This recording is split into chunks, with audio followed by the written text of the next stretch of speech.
Hello everyone. चलो देखो जरा ध्यान से इस पेज को, और आप यहां पर देखोगे जो कंजंक्शन जोड़े में होता है। याद रखना बेटा, कंजंक्शन जब जोड़े में होता है तो वो को रिलेटिव्स कहलाता है, और को रिलेटिव्स हमेशा जोड़े में होता है, और जोड़ा आपका सही होना चाहिए। ठीक है, क्या लिख रहे हो? हाँ, तो 23rd नंबर बैच खत्म हो चुका है, क्यों जोड़ रहे थे 23rd नंबर को? अब उस दिन तो मैंने इसलिए जुड़वाया था कि मैं कहना चाह रही थी आप लोग का फिनिश हो गया। बैच नंबर 23 फिनिश हो चुका है कीर्ति, अब आप लोग आराम करो। चलो, बैच नंबर 23 का कुछ भी बाकी नहीं है, सब खत्म हो चुका है। इसलिए उस दिन जोड़ दिया था ताकि मैं आप लोग को कह सकूं कि हाँ चलो अब आप लोग अब मैं कंजंक्शन पढ़ा रही हूँ, पैसेजेस क्लोज टेस्ट जब कराऊंगी तो आप लोग को फिर से जोड़ लूंगी। अब आप लोग पैसेज क्लोज टेस्ट के लिए या तो जो आप लोग को टेस्ट पेपर्स दिया हुआ है उसको देख लो, और नहीं तो आगे जब भी मैं किसी बैच में कराऊंगी तो आपको साथ में जोड़ लूंगी, इसलिए मैंने कहा था। ठीक है, मैं बेटा जब भी क्वेश्चन पेपर्स कराऊंगी ना तो आप लोग को जोड़ लूंगी, इसीलिए अब आप लोग प्रैक्टिस करो। 75 टेस्ट पेपर्स करा दिया है यार, और क्या कराऊं? हाँ, सब उसी से मिक्स रहता है। चलो 23 बैच फिनिश हो चुका है, अब आप लोग आराम करो। चलो नेक्स्ट देखो बेटा, मैंने कहा कि जब कंजंक्शन में जोड़े में होता है तो को रिलेटिव्स कहलाता है। सबसे पहले को रिलेटिव्स देख लो कि कौन कौन से को रिलेटिव्स है। दो का जोड़ा येट, ऑल्दो का जोड़ा येट। अगर ऑल्दो के साथ येट नहीं लगा रहे हो तो कॉमा लगाओगे, और दो के साथ भी अगर येट नहीं लगा रहे हो तो कॉमा लगाओगे। कीर्ति बिल्कुल हमेशा अच्छे से तरक्की करो, आप लोग पढ़ाई करो, और मेरा आशीर्वाद हमेशा तुम्हारे साथ है बेटा। बाकी कुछ अगर है तो मुझे मैसेज कर देना, मैं देख लूंगी फिर आपका। नो सूनर का दैन होता है, हार्डली और स्केर्सली का वेन होता है। एस का जोड़ा एस है, सो का जोड़ा भी एस है। लेस्ट का जोड़ा शुड होता है, और शुड के बाद आपको पता ही है वर्ब का बेस फॉर्म लगता है। अगर मान लो लेस्ट के बाद आपको शुड नहीं दिखाई दिया तो कोई और मॉडल मत लगा देना, सिर्फ वर्ब का बेस फॉर्म होगा। टू के साथ टू आता है, सो के साथ दैट आता है, बिटवीन के साथ एंड आता है, फ्रॉम के साथ टू, वेदर के साथ और आता है, याद रखना इफ के साथ और नहीं आता। बोथ का जोड़ा एंड है, नॉट ओनली का जोड़ा बट ऑल्सो है। डाउट के साथ इफ लगता है पॉजिटिव वाक्यों में, और नेगेटिव और इंट्रोगेटिव में डाउट के साथ दैट लगता है। द सेम का जोड़ा दैट भी होता है, द सेम का जोड़ा एज भी होता है, लेकिन दैट तब होगा जब आगे वर्ब इस्तेमाल हो रहा है। एज तब आएगा जब उसके बाद वर्ब जैसा कुछ भी नहीं हो। ईदर और, नीदर नॉर। एल्स का जोड़ा बट होता है, आदर के साथ दैन आता है। ये आपको इस पेयर को अच्छे से रट्टा मारना पड़ेगा, क्योंकि इस पर काफी क्वेश्चंस होते हैं। लेकिन कई बार हम लोग ट्रांसलेट करने के चक्कर में गलत कंजंक्शन का पेयर लगाते हैं। जैसे इफ के साथ देन लगा देते हैं, जैसे अगर मैं आऊंगी तो आपसे मिलूंगी, तो के सेंस में देन लगा देते हैं। जब मैं आऊंगी तब आपसे मिलूंगी, तब के सेंस में देन लगा देते हैं। इफ और व्हेन का जोड़ा सिर्फ कॉमा है, देख लो। एस का जोड़ा एस है, सो का जोड़ा एस है ना? आप पढ़े हो ना, बैलेंस करते हैं जब एस एस सो एस, जब कंपेयर करते हैं। लेकिन एस का जोड़ा सो नहीं है, एस का जोड़ा सो सिर्फ कहावत में है बस। ये क्या हुआ, इतना बड़ा कटा हुआ कैसे यहाँ पे? ये तो यहाँ पे कटा हुआ होना चाहिए था।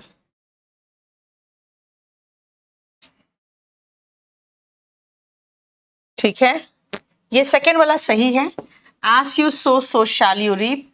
पेज नंबर निकालो, ये वाला गलत है। ठीक है, आपके बुक में सही है। याद रखना, एस या सिंस या बिकॉज का जोड़ा में इनमें से कोई भी नहीं आता, सिर्फ कॉमा आता है। अब इस करेक्ट पेयर ऑफ कंजंक्शन पे बहुत क्वेश्चंस होते हैं, दो ही तो है जहां से कंजंक्शन से क्वेश्चन आते हैं ज्यादा, एक तो करेक्ट पेयर में और एक इसका जो शुरुआत में मैंने आपको कराया इसकी यूटिलिटी पे। ये क्या है, ये क्या हो गया, सही था पहले।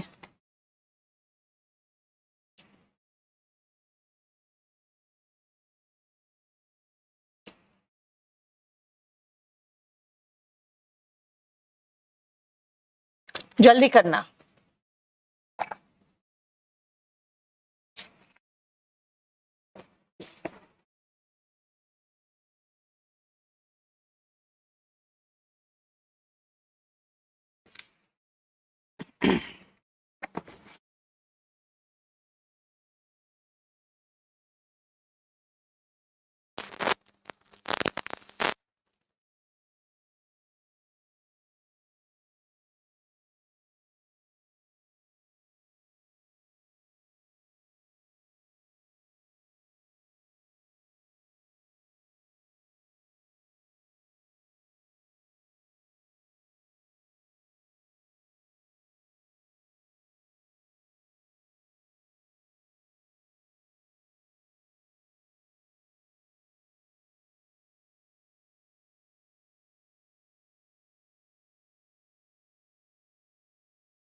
You must either be regular with your studies or study for longer hours.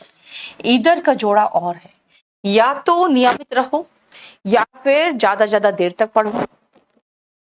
The period between 1980 to 1990 नहीं है, यहां पर ऐसे देखो ईयर की बात हो रही है, तो हमें फ्रॉम 1980 टू 1990 लगाना चाहिए था। हालांकि बिटवीन लिखा है तो हम एंड भी लगा सकते थे, लेकिन जनरली हम ईयर के साथ ना फ्रॉम और टू लगाते हैं। Nothing else but pride, else का जोड़ा बट है। We had scarcely reach the place, scarcely के साथ दैन नहीं, वेन होता है, जोड़ा सही लगाना। जैसे ही हम अपने गंतव्य पे जगह पे पहुंचे बारिश शुरू होने लगी। We had hard reach the platform when the train came in. जैसे हम प्लेटफॉर्म पे पहुंचे वैसे ही ट्रेन आ गई। देखो, it will have the blue and the black pen. I will have, है ना, बोथ का जोड़ा एंड है। Right down the address lest you should forget. Conjunction का जोड़ा सही होना चाहिए। एड्रेस लिख लो कहीं ऐसा ना हो कि तुम मिस कर जाओ।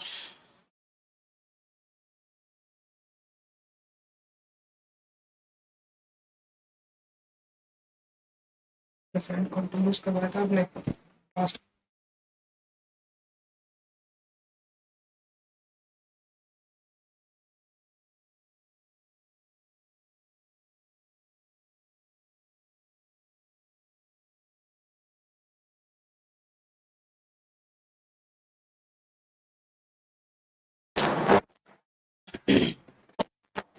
हो गया माइक इश्यू।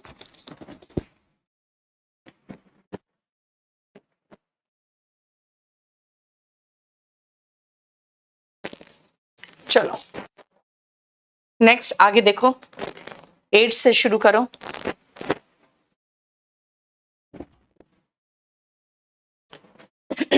स्नेहा, ठीक है, मैं देख ले रही हूँ।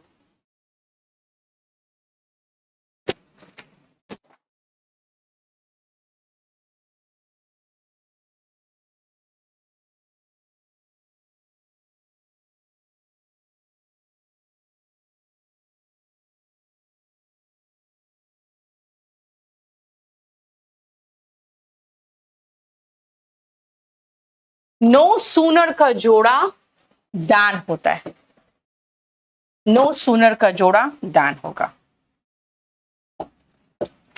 ही is not only but also, not only का जोड़ा बट ऑल्सो।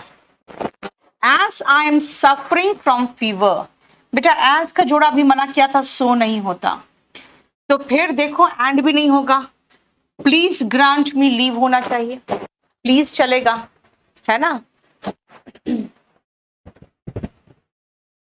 इसके बाद कुछ क्वेश्चंस मैंने आपको बना के दिए हैं जो आपको सही जोड़ा पहचानने में हेल्प करेगा। चलिए देखिए तो।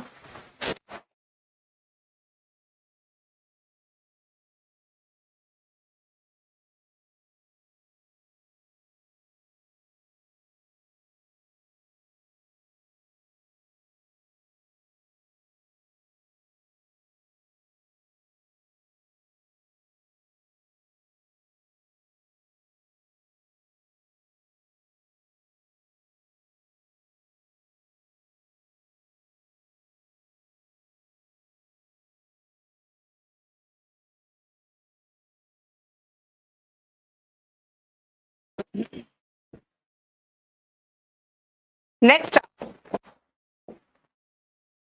he asked me if I was comfortable or not।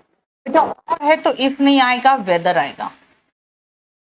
He asked me whether I was comfortable or not। He is so ill to walk, गलत है। He is too ill to walk, too ill to walk, इतना कमजोर है कि चल नहीं सकता। He was such a versatile actor as he, अरे सॉरी, ठीक तो है। He was such a versatile actor that he played every role exceptionally well।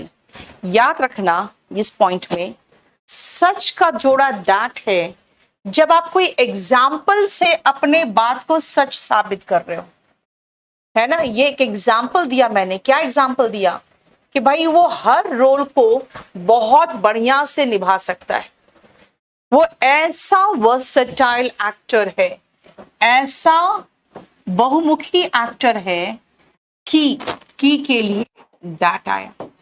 देखो ठीक है, क्लियर। वो ऐसा वर्सेटाइल एक्टर है कि बहुत अच्छे से रोल निभा सकता है। He is such a versatile actor that he can play. लेकिन अगर मैं आपको एक सेकंड रुकना बेटा, एक मिनट रुकना।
चलो अब अगर मैं आपको एग्जाम्पल देके समझाना चाह रही हूं कि भाई वो ऐसा बहुमुखी एक्टर है कि वो कोई भी रोल निभा सकता है, लेकिन अगर मैं कैटेगरी बता रही हूं, कैटेगरी मतलब क्या, वो ऐसा मूर्ख है जैसा मैंने नहीं देखा है, वो ऐसा प्लेयर है जैसा प्लेयर टीम इंडिया हमेशा से चाहता था, है ना।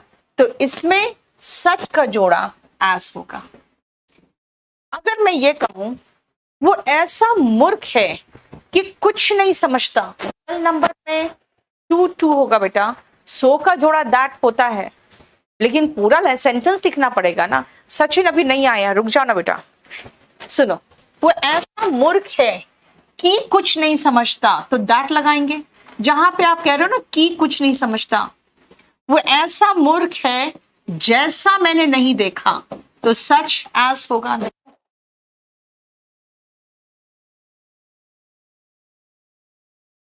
क्लियर? जहां पे आप ऐसा की बोलोगे ना तो सच दैट। ऐसा मूर्ख है जैसा मैंने नहीं देखा, है ना। ऐसा प्लेयर है जैसा टीम इंडिया को हमेशा चाहिए था, वहां पे such as. He not such a clever boy, clever boy, ऐसा क्लेवर बॉय नहीं। क्या यार माइक इश्यू है भाई, क्या हुआ इस माइक को, माइक इश्यू कहाँ लगाऊं मैं माइक?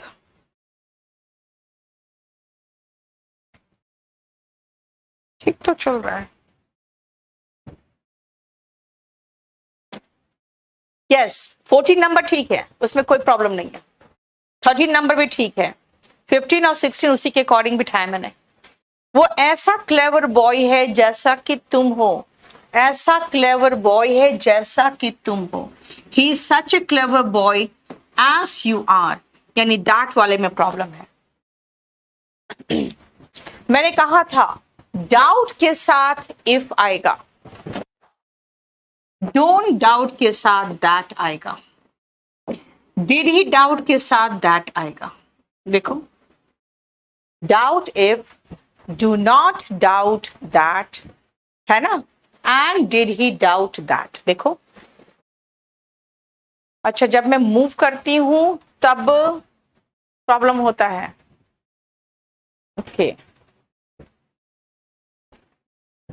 बेटा, सच दैट, अगर आप सच का जोड़ा आगे दैट लगा रहे हो, वहां पे प्रॉब्लम तब होगा जब आपका मीनिंग निकल रहा है वो इतना मूर्ख है कि कुछ नहीं समझता, तुम इतने तेज हो कि सब कुछ समझ जाते हो, तो की जहां लगाते हैं वहां दैट लगाना। वो ऐसा मूर्ख है जैसा मैंने नहीं देखा, है ना। वो इतनी सुंदर है जितना सुंदर मैंने किसी को नहीं देखा, तो इतना ऐसा सुंदर है जैसा, है ना, ऐसी सुंदर है जैसी। तो इस टाइप के सेंटेंस में हम सच एस लगाते हैं, जहां आप एग्जाम्पल दे रहे हो। डाउट के साथ इफ आता है, नेगेटिव और इंट्रोगेटिव में दैट आता है। ये वही ड्रेस है जो मैंने खरीदा था, वर्ब लगा है तो द सेम के साथ दैट आएगा, लेकिन द सेम के साथ एस आएगा अगर वहां पे वर्ब नहीं हो तो। द सेम के साथ दैट आएगा, द सेम के साथ एस आएगा, कोई डिफरेंस नहीं बालकृष्ण दो और ऑल दो में। द सेम के साथ मैंने कहा था दैट आएगा अगर आगे वर्ब दिया हो तो, और द सेम के साथ एस आएगा अगर आगे वर्ब नहीं दिया हो तो। ठीक है देखो चलो 23, 24, 25 करो।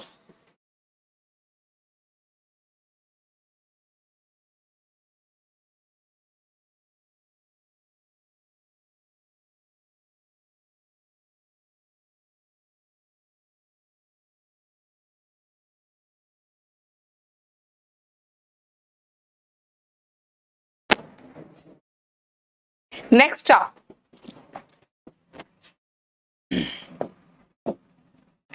as soon as I get the ticket, comma, as soon as का जोड़ा कॉमा है, as soon as का जोड़ा then नहीं होता।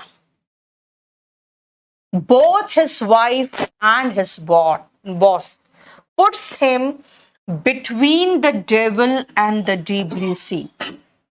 बेटा कुछ कहावत है जिसमें फ्रॉम एंड आता है, कुछ कहावत होता है जिसमें बिटवीन एंड आता है, आप उसका कुछ नहीं कर सकते। जैसे फ्रॉम टॉप टू बॉटम कहते हैं, from morning to evening, from 7th May to 5th October date के साथ, फ्रॉम मंडे टू संडे, है ना, मतलब फ्रॉम टू शुरुआत और अंत के लिए। लेकिन कहते हैं ना दर दर भटकना, उसमें कहते हैं फ्रॉम पिलर टू पोस्ट, है ना, और आगे कुआं पीछे खाई, between the devil and the deep blue sea. मैंने ये सारा आपको एग्जांपल्स में 24th के एक्सप्लेनेशन में लिख दिया है। मैंने कहा सुबह से लेकर शाम तक, फ्रॉम डॉन टू डस्क, ठीक है, देखो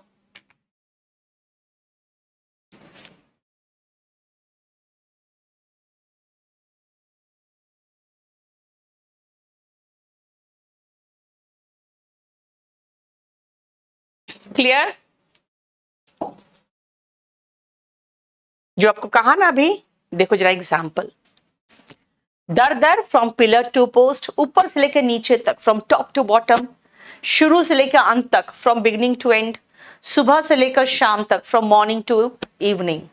डॉन होता है जब एकदम सुबह सुबह बस उजाला निकलता ही है, ठीक है। अब आओ नेक्स्ट, और इसको पहले समझो ध्यान से, क्या है ये, इसको पहले समझो, फिर मैं इसका बहुत सारा examples करवाऊंगी।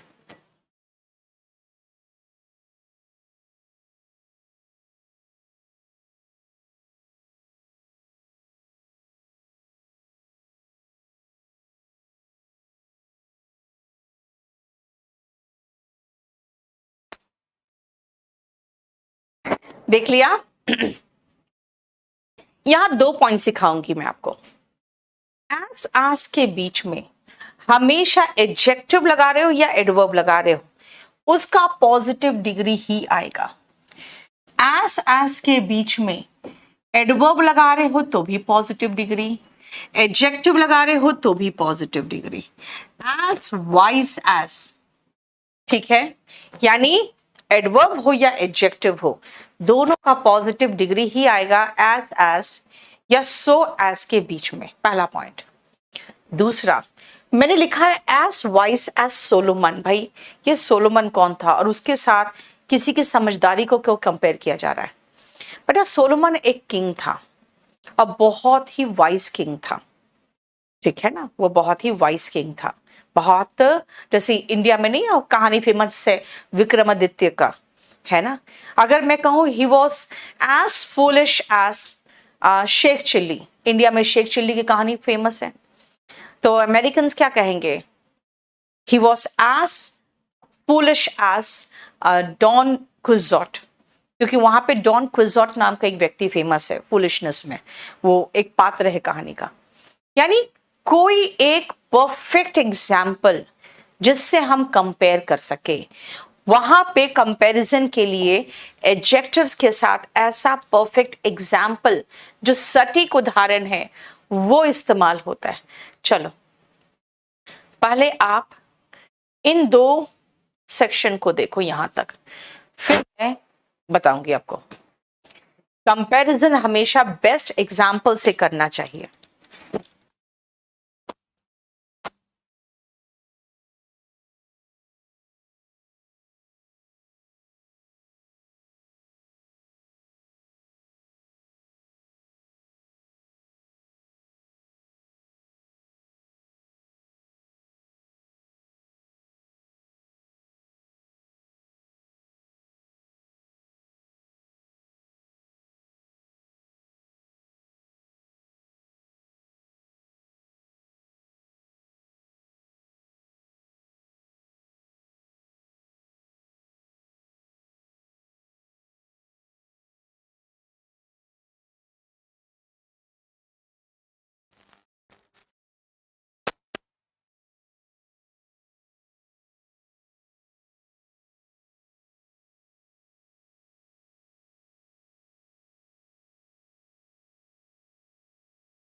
as red as a rose, कभी कभी बेटा as red as blood भी बोल देते हैं, ठीक है। नेक्स्ट सुनो, एकदम बहुत मुलायम, कितना, as soft as fur, है ना। व्हाइट एज स्नो, तभी तो कहते हैं स्नो वाइट की कहानी, नहीं स्नो वाइट की कहानी क्यों है, इसीलिए क्योंकि हिंदी में तो कहते हैं दूध की तरह सफेद, लेकिन इंग्लिश में कहते हैं as white as snow. As fast as a deer, यानी कि हिरन की तरह तेज। As blind as a bat, bat जो होता है ना बेटा, वो होता है क्या कहते हैं उसको, चमगादड़, उसकी तरह ही अंधा। बिजी एज अ बी, देखते हो बी को, हानी बी को, काम करते रहता है, नहीं है ना, चाहे उसको वो शहद चाहिए चाहे नहीं चाहिए। As cunning as a fox, यानी कि लोमड़ी की तरह चालाक, धूर्त जिसको कहोगे, है ना, clear. As drunk as a lord, lord का मतलब समझते हो, जो अंग्रेजों, नहीं अंग्रेज नहीं, इंग्लैंड के में लॉर्ड्स होते थे, उन लोग लॉर्ड्स को क्या करते थे ना एरिया बांट दिया जाता था कि यहाँ का टैक्स आप वसूलोगे, तो उनको तो बस ऐसे ही मुफ्त में बैठे बैठे टैक्स आता था, तो दिन भर पीकर टुल रहते थे, तो इसीलिए as drunk as a lord. As fat as a pig, देखो पिग को एकदम आगे से लेके पीछे तक एकदम गोल रहता है, यानी वैसे ही मोटा। As fit as a fiddle, देखो बेटा फिडल का यहाँ कोई मतलब नहीं है, एक तो फिडल वायलिन की तरह एक होता है, वाद्य यंत्र होता है, म्यूजिकल इंस्ट्रूमेंट होता है, लेकिन उससे कंपेयर क्या करेंगे, है ना। As fit as a fiddle का मतलब होता है एकदम स्वस्थ। As gentle as a lamb, जो मेमना होता है, बकरी का बच्चा, है ना, उतना ही जेंटल, यानी एकदम जिसको कुछ करना ना है। As green as grass, grass की तरह हरा, ठीक है। नेक्स्ट आओ, as hard as a nail, यानी नेल की तरह सख्त। एज हैवी एज लेड, यानी लेड का मतलब हो गया शीशा, सीसा कहते हैं उसको शायद ना, पता नहीं क्या कहते हैं, उसकी तरह ही भारी, क्योंकि वो सबसे हैवी मेटल में आता है।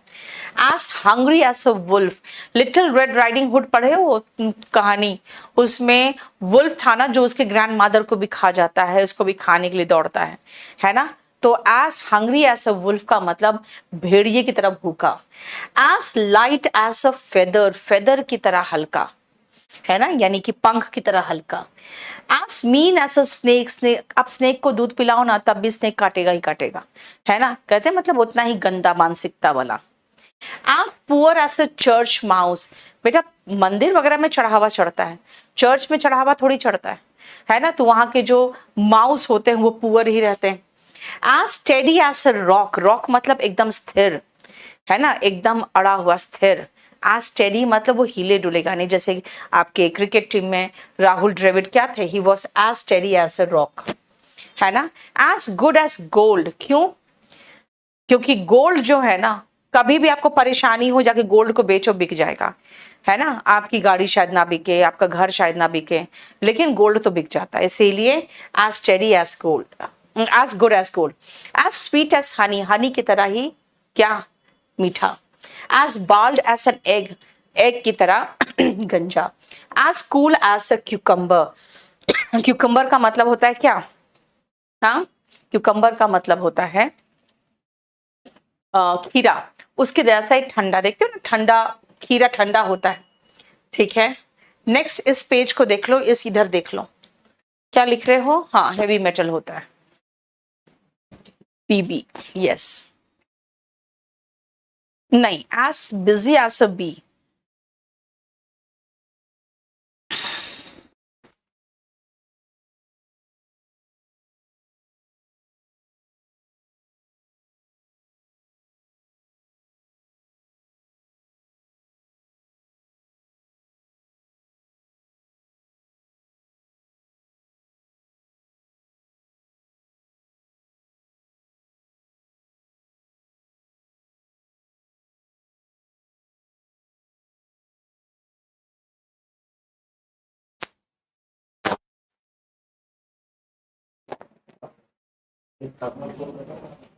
As swift as a hare, hare मतलब खरगोश, है ना।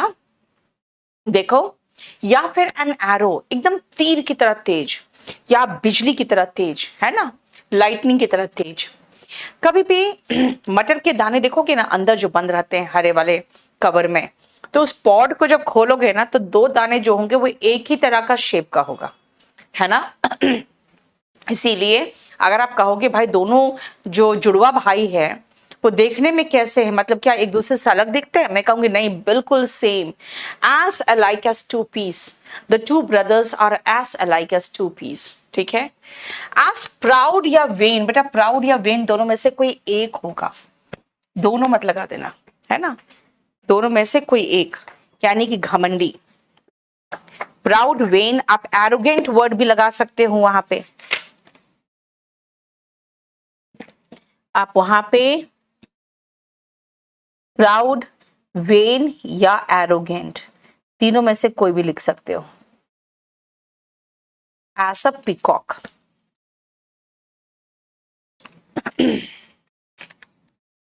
ठीक है। नेक्स्ट आओ, hot as a furnace. Furnace होता है बेटा भट्टी, जो कहते हैं ना भट्टी की तरह एकदम गरम। पेज नंबर कौन सा है, 460 है page number. As slow as a turtle या स्नेल, यानी कि कछुए की तरह स्लो, देखो। As fluffy as a cotton candy, वो कॉटन कैंडी खाते हो, बहुत फूला फूला सा कुछ होता है ना कॉटन कैंडी, है ना, जब उसको ऐसे समेटोगे देखो इतना थोड़ा सा बन जाएगा, ठीक है। वैसा ही फ्लफी, फ्लफी, जैसे कई बार आपके बाल वैसे फ्लफी होते हैं। कई बार कहते हैं कि भाई तुम तो एकदम बैठे बैठे कहीं भी सो जाते हो, you sleep like a baby, कितना खाते हो तुम, you eat like a pig, देखो, ठीक है। स्टेडी मतलब बेटा बिल्कुल जो हिलता डुलता नहीं, बिल्कुल स्टेडी। बाल का मतलब होता है बेटा गंजा, ठीक है। एग के ऊपर देखे हो कभी उगता है कोई बाल, नहीं ना। चलो अब हम लोग नेक्स्ट पॉइंट पे आते हैं। चलो अब ये नेक्स्ट पॉइंट है, हमने आपको सारा एडजेक्टिव का कंपैरिजन बता दिया। बेटा इसमें दो पॉइंट है जो इसमें नहीं करोगे, एक इन्वर्जन होगा, देखना एक इन्वर्जन होगा, और एक कंजंक्शन रिलेटेड टू नरेशन होगा, वो मैं इसमें नहीं कराऊंगी। समझ में आया?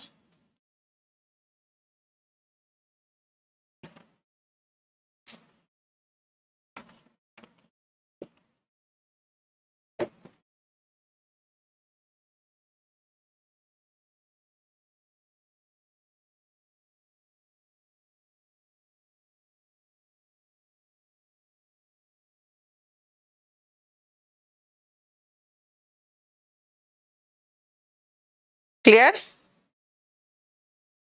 Take care lest he should fall चाहिए मुझे। अब यहां शुड फॉल तो कहीं है ही नहीं बेटा, मैंने अभी कहा था लेस्ट का जोड़ा या तो शुड प्लस वर्ब का बेस फॉर्म होगा और नहीं तो वर्ब का बेस फॉर्म होगा।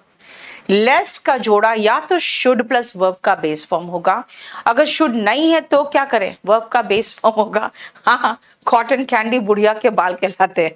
मैंने जब पहली बार सुना ना मैंने कहा हो ही नहीं सकता है, तो मेरे स्टाफ ने क्या किया ना, गूगल में सर्च मार के दे दिया मुझे, लो देखो मैं गलत बोल रहा हूं तो,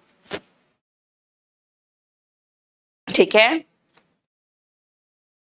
श्रुति, नरेशन में एक एक के साथ मैं कंजंक्शन कराती हूं कि असर्टिव सेंटेंस में दैट आता है, इंट्रोगेटिव सेंटेंस में इफ आता है, WH फैमिली वाले में कोई कंजंक्शन नहीं आता, इंपरेटिव सेंटेंस में टू आता है कंजंक्शन, एक्सक्लेमेटरी सेंटेंस में दैट आता है। क्या बात है यार, तुम लोग को भूल जाते हो क्या? नरेशन में विदाउट कंजंक्शन आप नरेशन बना लोगे? कॉमा इन्वर्टेड कॉमा हट के क्या लगता है तो लिखती हूं मैं वहां कंजंक्शन दैट लगता है। अननेसेसरी क्वेश्चंस, बेसिकली क्या है ना, जो पढ़ाती हूं उस पर तुम लोग का नजर नहीं रहता है, ठीक है ना। आप जब नरेशन पढ़ोगे तो वहां पे तो विदाउट कंजंक्शन सीखे, तुम लोग नरेशन कैसे कर लोगे? और यहां कंजंक्शन में नरेशन में क्या सिखा दूंगी आपको? भाई मैंने इसलिए क्लास नोट्स में लिखा है कि जब आप रिवीजन करते हो सेकेंड टाइम तो आपको याद आएगा, अच्छा हाँ कंजंक्शन में एक चैप्टर है लो इन्वर्जन, मैंने जानबूझ के कंजंक्शन के नया बुक से इन्वर्जन हटाया, जानबूझ के हटाया। उसका रीजन ये है कि अगर इन्वर्जन रहता तो नहीं मैडम पढ़ा ही तो, अरे भैया इन्वर्जन का अलग चैप्टर है, यहाँ क्यों पढ़ाओ। अब आप लोग इस तरह से करोगे तो नरेशन का पोर्शन में इससे भी काट दूंगी, लो जब नरेशन में नरेशन पढ़ा रही हूं तो यहाँ क्यों रखो। आप लोग के रिवीजन के लिए या ध्यान रखने के लिए कुछ चीजें डाल देती हूँ कि हाँ इसका ध्यान रखना। चलो सुपरफ्लोअस पेयर सुनो ध्यान से। द रीजन वाई का सुपरफ्लोअस हो जाएगा बिकॉज या ड्यू टू। भाई द रीजन वाई का मतलब है क्योंकि, द रीजन वाई का मतलब है क्योंकि, तो फिर ड्यू टू या बिकॉज तो नहीं होगा ना, ठीक है ना। तो फिर क्या लगेगा यहां पे, दैट लगेगा, ठीक है।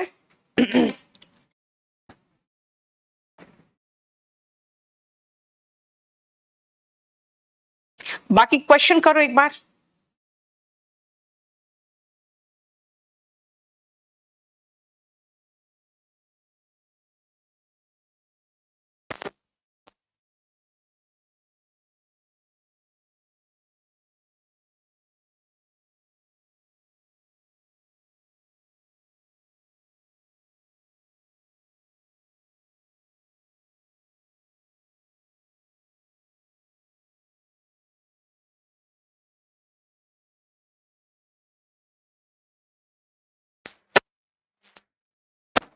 हो गया। चलो नेक्स्ट देखो, मैंने कहा द रीजन वाई के साथ दैट या बिकॉज नहीं आता, ये कहा आपको, ठीक है। सॉरी वाई और बिकॉज, ड्यू टू या बिकॉज नहीं आता, दैट आएगा। द रीजन वाई का मतलब होता है क्योंकि, उसके साथ बिकॉज कैसे आएगा, देखो ध्यान से। The reason why he was rejected was, the reason why he was rejected was that he was too young. तभी बताया, बस वही तो फिट करना है। द रीजन वाई नहीं लगा है। Again, the reason for his absence is ill health. हो सकता है कभी कभी आपको द रीजन के साथ दैट लगाने की जरूरत नहीं हो। The reason for his absence is his ill health, ये हो सकता था उसकी बीमारी, ठीक है। यानी कि हर जगह पे दैट लगाने की जरूरत नहीं है। The reason Janet came dressed as Lady Gaga was that she had been informed, वो लेडी गागा की तरह ड्रेसअप होके आई पार्टी में, क्योंकि उसे कहा गया था कि भाई आज जो पार्टी है कॉस्ट्यूम पार्टी है। कॉस्ट्यूम पार्टी होता है ना जब किसी का भेष बना के आप आते हो, है ना, कोई फेमस पर्सनालिटी के भेष में आते हो आप। The reason why I was late was that, the reason why के साथ दैट आता है। कभी कभी आपको आगे जब सेंटेंस ही नहीं हो तो फिर हम दैट लगा के क्या जोड़ लेंगे, है ना। देखो द रीजन वाई बहुत छोटा सा चीज था, लेकिन इसमें 3 क्वेश्चन आए हुए एग्जाम में। अब आओ वुड रादर दैन, जरा देखो।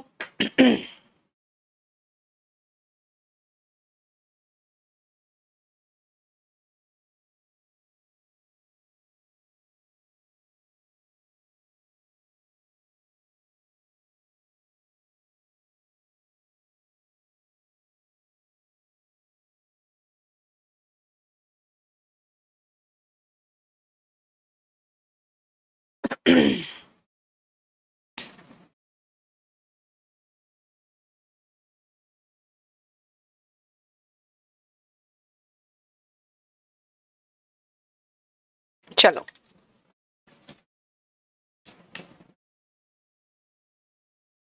वुड रादर का जोड़ा बेटा दैन होता है और प्रेफर का जोड़ा टू होता है। इनफैक्ट जोड़ा नहीं होता, प्रेफर प्रेपोजिशन टू लेता है। वुड रादर के साथ दैन लगता है।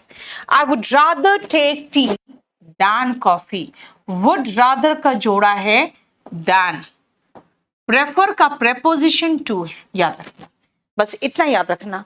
मैं 2 तरीके से कह सकती हूँ, I would rather take tea than coffee, मतलब चाय लेना पसंद करूंगी कॉफी के कंपैरिजन में।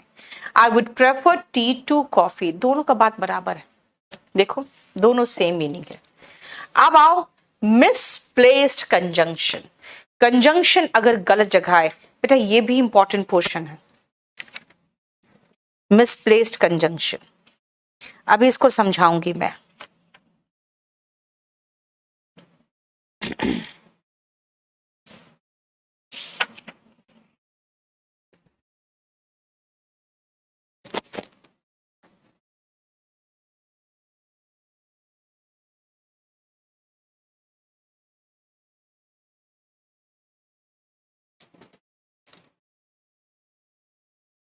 देखो सबसे पहले हम जोड़ा चेक करेंगे।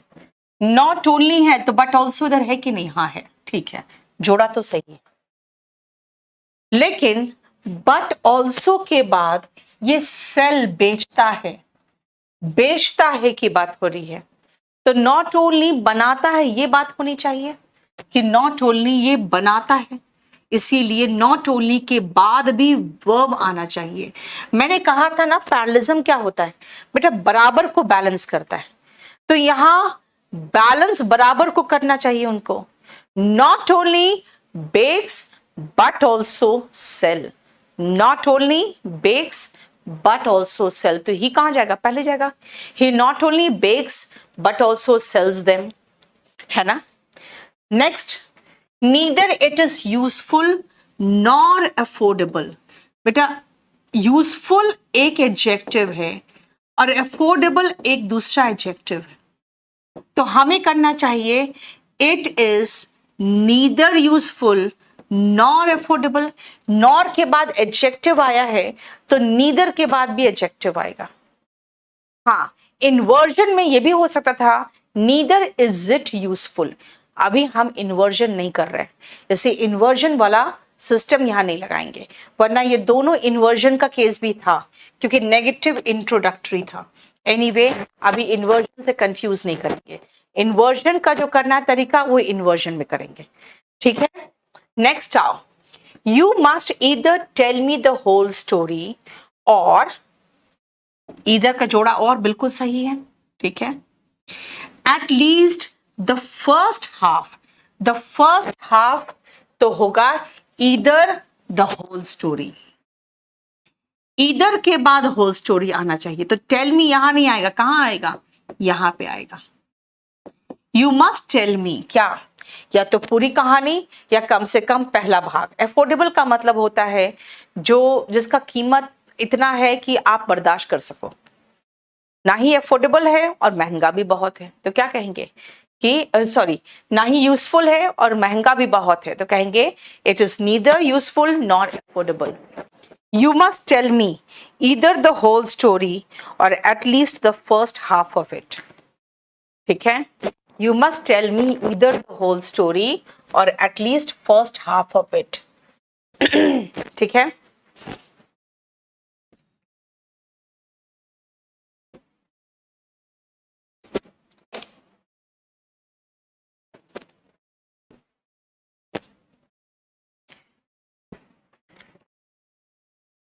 नेक्स्ट अभी कर रही हूं, मेरे को 4 से लेकर 8 तक खत्म कर लो।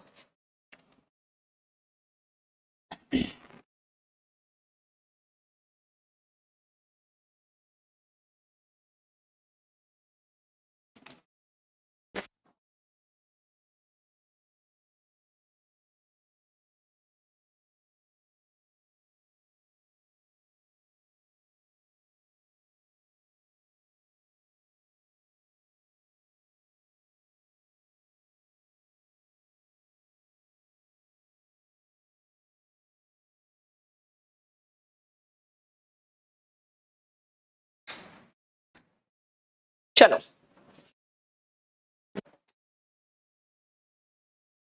none of the diplomats at the conference, जो भी डिप्लोमैट कॉन्फ्रेंस में बैठा था, was able either to comprehend or solve। बेटा और के बाद अगर solve आ रहा है तो ईदर के बाद मेरे पास वर्ब ही होना चाहिए, ईदर के बाद कॉम्प्रीहेंड होना चाहिए। कॉम्प्रीहेंड मतलब समझना, तो ये टू यहां से हटकर आगे जाएगा, और के बाद देख लो ना कौन सा है पार्ट ऑफ स्पीच, तो फिर ईदर के बाद भी पहले भी वही लगा लो ना, है ना। अगर नाउन है तो नाउन से बैलेंस करो। यहां पे देखो ईदर के बाद कॉम्प्रिहेंड यानी समझना वर्ब है, तो हम और के बाद देख रहे हैं सॉल्व है वर्ब है, तो ईदर के बाद भी वर्ब लगाएं। हर जगह वही काम कर रहे हैं। He is anxious not only to acquire knowledge but also eager. भाई बट ऑल्सो के बाद ईगर है यानी एडजेक्टिव है, तो एडजेक्टिव को बैलेंस हम करेंगे एडजेक्टिव से। ओ यूएस वाले तो एडजेक्टिव ही होते हैं। अगर बट ऑल्सो के बाद एडजेक्टिव है तो नॉट ओनली के बाद भी एडजेक्टिव होना चाहिए। बराबर के बैलेंस करेंगे। रुको ना सचिन, थर्ड रिपीट करो, रुको अभी।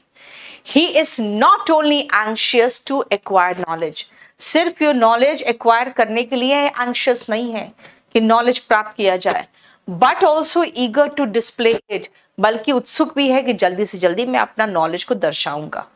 ठीक है। The college library is not only equipped with very good books, but also with, यहां तो with है, तो with है तो आगे भी with से ही हमको करना है, यानी ये equipped होना चाहिए कहीं और। The college library is equipped not only with good books but also with, हो गया। with को बैलेंस with से करेंगे ना। डिप्लोमैट्स का मतलब क्या होता है? जो सरकारी जो प्रतिनिधि होते हैं, ठीक है।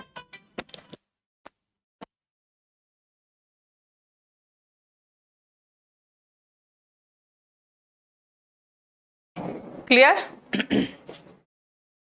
We will pack not only the material properly but also deliver. deliver verb है, but also के साथ verb है, तो not only के बाद भी verb होगा। verb यहां पर नहीं होगा, फिर यहां होगा। We will not only pack the material properly, हम ना ही सिर्फ ठीक से पैक करेंगे, but will also deliver it to your valued customers, बल्कि उसको हम आपके valued customers को deliver भी कर देंगे। ठीक है। This laboratory of physicists is not only equipped with all state of the art instrument but also with, देखो but also के साथ with लगा है, तो not only के साथ भी with आएगा। ठीक है, not only के साथ भी with आएगा। अब क्या करें? तो equipped को इसके आगे ले जाना पड़ेगा।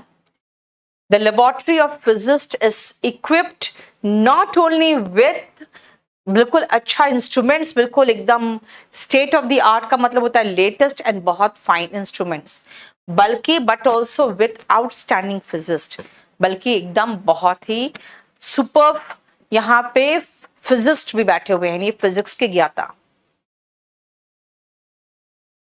नन के साथ सिंगुलर वर्ब आता है, वर्ब नहीं आएगा।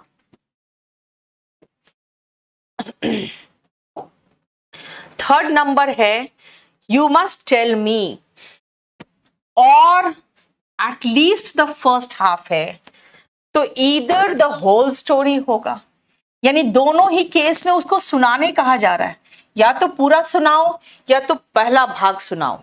तो सुनाओ को दो बार क्यों लिखूं मैं?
नेक्स्ट आओ, टू टू को हम सो दैट और सो दैट को टू टू में कैसे चेंज करते हैं ये आपने रीड किया। सबसे पहले इसमें आओ, मैं कैसे करती हूं देखो जरा ध्यान से। He is so ill that she is so ill that she can not work. अगर मैं कहूं she is too ill, so को हटा के टू लगाया तो दैट को हटा के हम टी ओ टू लगाएंगे, और बेटा टू के बाद सीधा वर्ब का बेस फॉर्म आता है, यानी ये पूरा गायब हो जाएगा। फिर से, शी इज सो इनोसेंट, अभी सेकंड रुकना, she is so innocent that she can not understand his ulterior motive. वो इतनी इनोसेंट है कि उसके छिपे हुए इरादे को समझ नहीं पाई, है ना, नहीं पाती है। शी इज टू इनोसेंट हो गया, टू इनोसेंट। अब दैट को हटा के जैसे टू लगाया तो टू के बाद हमें पता होना चाहिए कि वर्ब का बेस फॉर्म आता है, तो टू के बाद अंडरस्टैंड, सीधा वर्ब का बेस फॉर्म आ गया। टू के बाद सीधा वर्ब का बेस फॉर्म आता है। हाँ बेटा,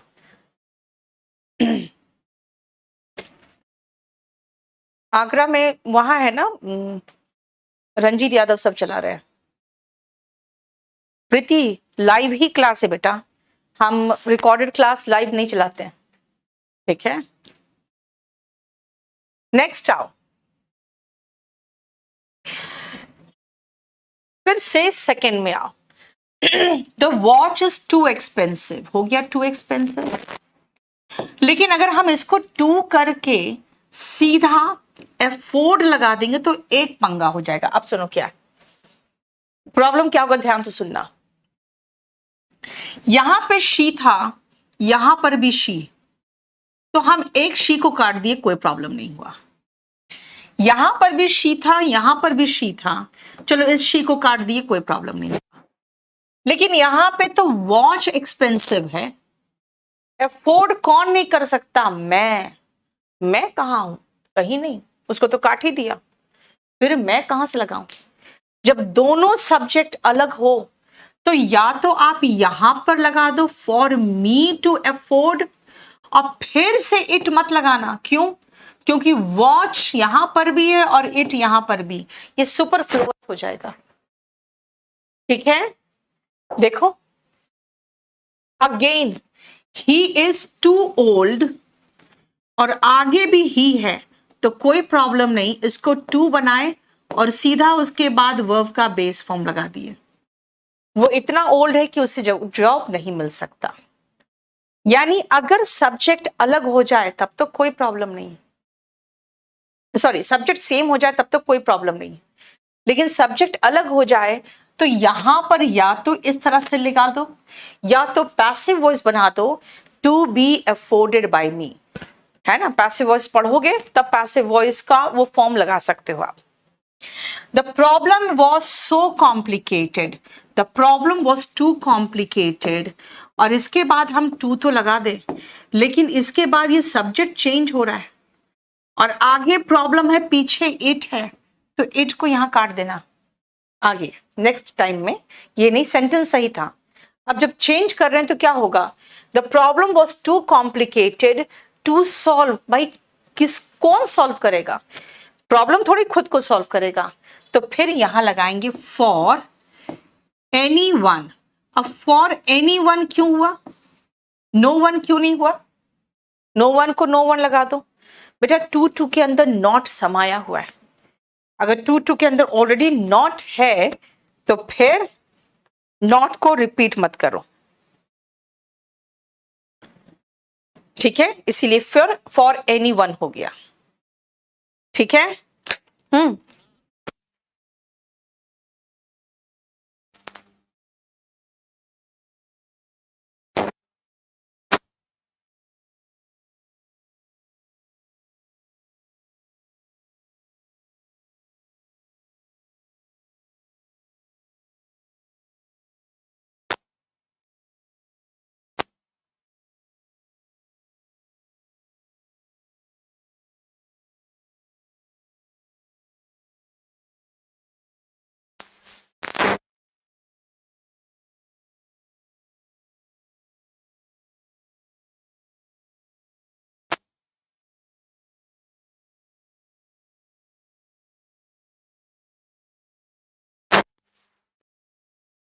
process was so simple, process इतना सिंपल था एंड ईजी टू अंडरस्टैंड, और समझने में इतना ईजी था that it hardly took 5 minutes for us to grasp it. आप देखो ध्यान से, process was too simple and easy to understand that, बेटा that लगा हुआ है वहां पे आगे, the process was so simple and easy to understand that, जोड़ा भी तो सही होना चाहिए। ठीक है, क्या हुआ शैलेंद्र, तुम लोग है ना ये बकवास करते हो ना, बहुत गुस्सा आता है तुम लोग पर। ठीक है, ये घटिया मानसिकता रख के बंद करो पढ़ना। अभी किसी ने लिखा ना कि लाइव है क्या, तो मैंने क्या कहा, लाइव है, तो शैलेंद्र कह रहा है मेरा नाम लो, मतलब तुम इतने महान हो कि तुम्हारा नाम ले तब तुमको विश्वास होगा कि मैं लाइव पढ़ा रही हूँ। बिल्कुल दो कोड़ी का मानसिकता है बेटा तुम लोग का, समझे। अगर आज हम मुखर्जी नगर में सक्सेसफुल है ना, तो हम ऐसी मानसिकता लेके नहीं चलते। अगर जो कहते हो ईमानदारी से देते हैं, अदरवाइज तुम्हारा कल क्लास नहीं चल जाता। अगर मुझे रिकॉर्डेड चलाना होता तो मैं कल चला देती, रिकॉर्डेड चलाना होता तो मैं परसों चला देती। परसों क्लास नहीं हो पाया तो मैंने कहा कल कर दो। कल भी नेट बहुत भयंकर फ्लक्चुएट करा तो मैंने कहा यार मेरा मीटिंग भी है, वहां आऊंगी, क्लास भी नहीं चलेगा। ठीक है, छोड़ दो, आज कल करा देना। ठीक है, और आप लोग का दिमाग का मानसिकता ये, बेटा मैं पूरा का पूरा बैच चला दूं, फिर ऐसे ही मेरे पास तो कई रिकॉर्डेड वीडियोस हैं, पता ही नहीं चलेगा तुम लोग को। मूड ही खराब कर देते हो तुम लोग को पढ़ाने का।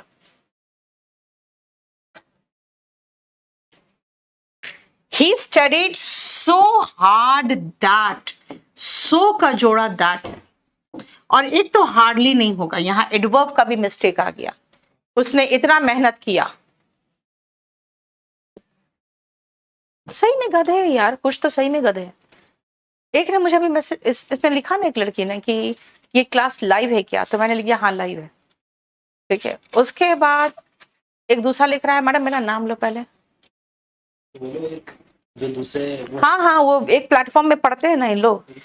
हाँ नहीं नहीं, वो यही करता है ना, तो इन लोग, हाँ वो अपना बिजनेस कर रहा है और इन लोग को रिकॉर्डेड क्लास पिला के छोड़ देते हैं।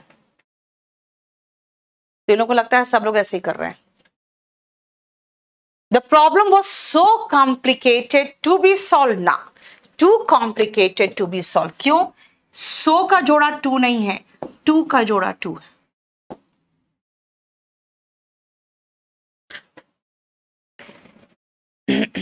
चलो देखो,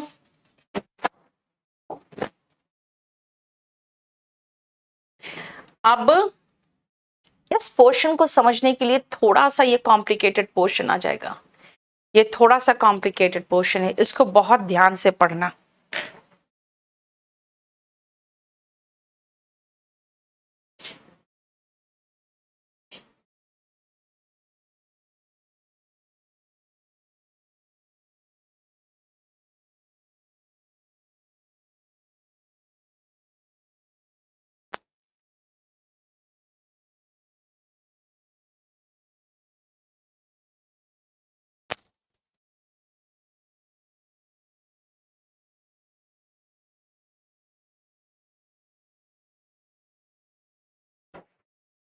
चलो, I am too glad to meet you. अब सुनो, अगर आप कहोगे ma'am I am too glad to meet you, ध्यान से सुनना बेटा, इसको पहले आप टू में चेंज करने की कोशिश करो।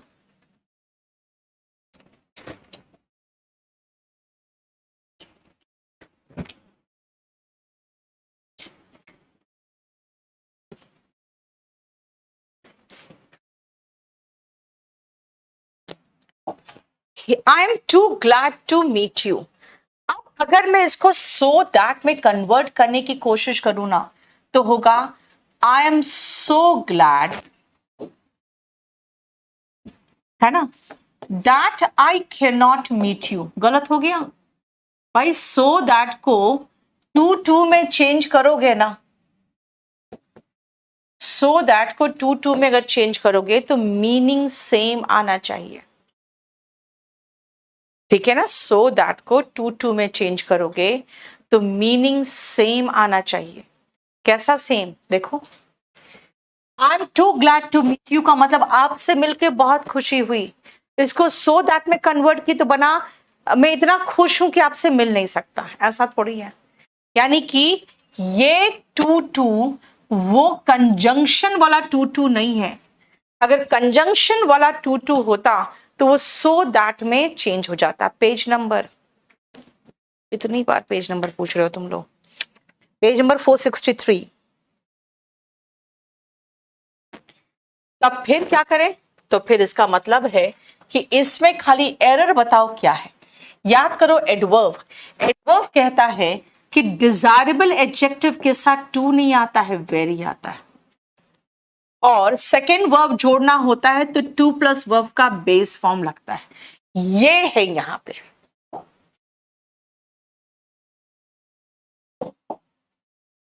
ये है यहां पे, यानी यहां पे सो दैट टू टू का जोड़ा नहीं है।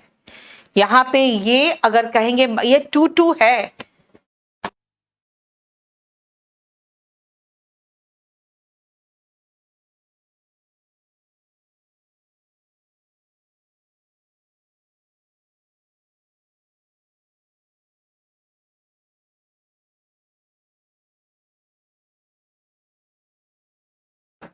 देखो she is too sad to hear this, इसका मतलब है ये सुन के वो बहुत दुखी हुई।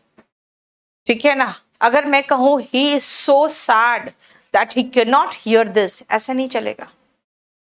कहां चलेगा? जहां पे दोनों चेंज कर रहे हो ना, मीनिंग बिल्कुल सेम मीनिंग निकलेगा, सो दैट और टू टू में। देखो यहां पे ये कह रहा है कि ये सुनकर उसे बहुत दुख हुआ।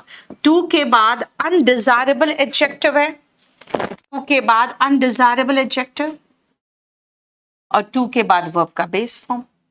टू के बाद अनडिजायरेबल एडजेक्टिव है, यानी ये कंजंक्शन का जोड़ा नहीं है, ये एडवर्ब जो इस अनडिजायरेबल एडजेक्टिव को क्वालिफाई कर रहा है। और सेकेंड वर्ब लगाना था तो ये इन्फिनिटिव से हमने लगा लिया। ठीक है? जैसे अब मैं आपको दो तीन सेंटेंसेस दे रही हूं, बना के दिखाओ तो मुझे दोनों तरीके से।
चलो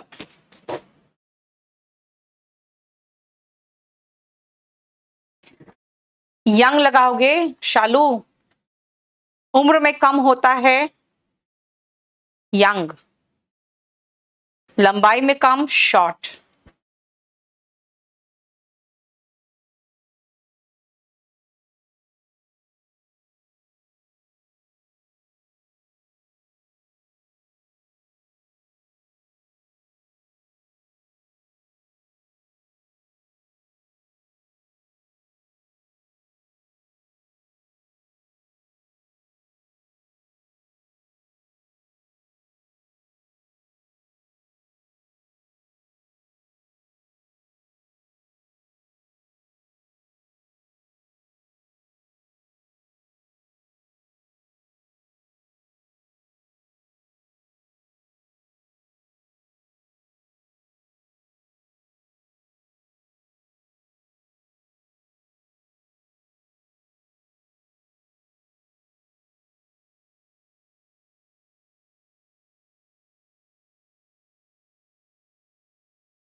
वह उम्र में इतना छोटा है, ही इज सो यंग, कि वह किसी जॉब के लिए अप्लाई नहीं कर सकता, that he can not apply for any post.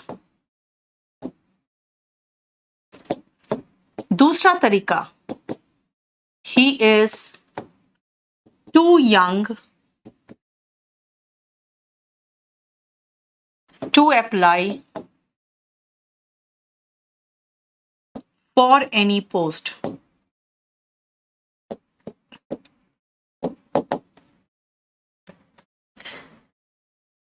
है ना, दोनों तरीका से कर दिया मैंने। वो इतना कमजोर है कि ठीक से खड़ा भी नहीं हो सकता, ही is so weak that he cannot, भी के लिए आया even stand, he is so weak that he cannot even stand। दूसरा तरीका, he is too weak to stand। देखो,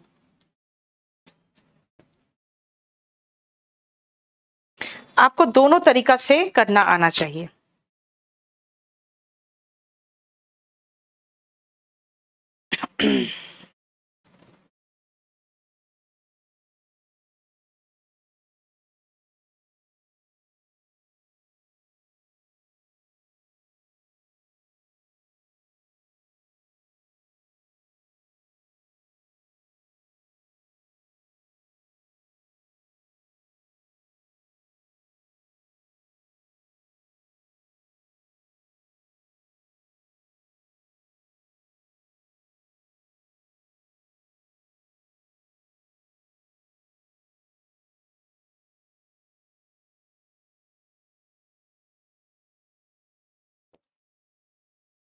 ठीक है, आप बेटा ये नरेशन वाला जो पोर्शन है, ये तो आप नरेशन के साथ करोगे, ठीक है। अगर नरेशन आप पढ़े हो मुझसे तो आप नरेशन का ये पोर्शन देख लेना।